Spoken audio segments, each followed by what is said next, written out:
Criminals, by definition, want to work in secret. The police can't arrest somebody they don't even know exists. Conversely, being known as a local kingpin is quite problematic. That's why gangsters don't just hand out business cards, except that Yakuza just might. These members of Japanese organized crime gangs have business cards and offices that proudly display gang name and logo as if they were selling insurances. Considering that Yakuza are routinely breaking the law, it's hard to understand why the police doesn't just go to their offices, round them all up, and put them behind bars. Well, for starters, you can't just convict somebody for being a Yakuza. You can convict them for crimes committed, but those still have to be proven for every single person on the defendant's bench. Still, running organized crime in the open like this without police interference seems odd.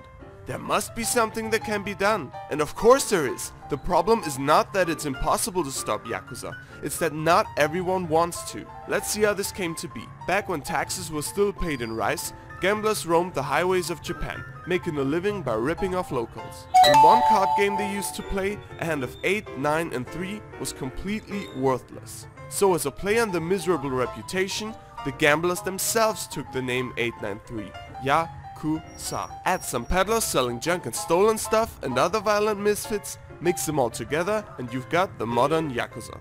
Their influence and profits shot up as they started forming gangs and employing security personnel, which proved quite useful. Is someone owing them money? Got it. Someone working their territory? Taken care of. Someone disrespectful? Not anymore. From then on, it was Yakuza ruling the streets. Fast forward a few years and Yakuza have infiltrated virtually every corner of Japan's economy. As you get bigger, you get more attention. And this is why Yakuza proved themselves to be public relations masterminds. Despite their petty crook origins, Yakuza were determined to present themselves as honorable vigilantes. Not crime gangs, mind you, but chivalrous groups. Through some creative ancestry research, Yakuza connected themselves to popular folktale heroes and essentially declared themselves to be Japanese Robin Hoods. They don't steal, they just take from the rich and the poor and everybody in between and keep it. That made for a good enough story, and amazingly people bought it. As Yakuza now had become a major political force, they started to work closely with those in power. Whenever the government faced opposition, be it from politicians, protesters or striking workers, Yakuza came to the rescue and peacefully convinced them that they were wrong. Also, some violence might have been used. You can't really have the police beat down unarmed protesters without looking really bad. But if these armed thugs were absolutely not working with it, that's a different thing. In exchange for all this hard work, Yakuza were pretty much left alone. Of course, officials weren't going to go after the guys acting as their problem solvers and election street team.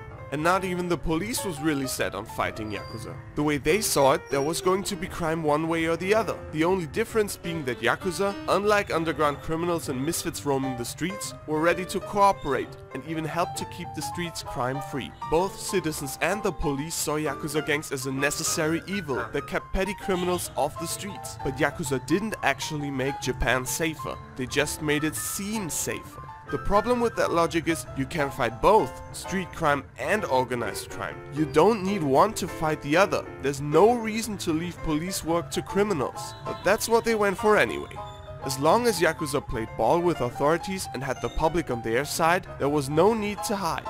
That is. Because somewhere along the way, things actually got better. You see, when you have a lot of armed criminals in a place, no matter how disciplined they are, there is going to be infighting and gang wars. And when violence erupts, it breaks down the whole facade of the noble Robin Hood Yakuza. And that's what happened. One fight too many tarnished the nicely painted Yakuza image and people thought, wait a minute, they really are criminals. So the government made new laws to effectively fight Yakuza, the police actually made an effort to go after them, and maybe most importantly, state officials and the media ditched the word Yakuza for the much less romantic term violent groups. And it worked. Many of their income sources dried up, their numbers shrank, and those prominent gang nameplates and logos started to vanish from their offices. Right now, it looks like Yakuza are on their way out, and despite all excuses, that is a good thing.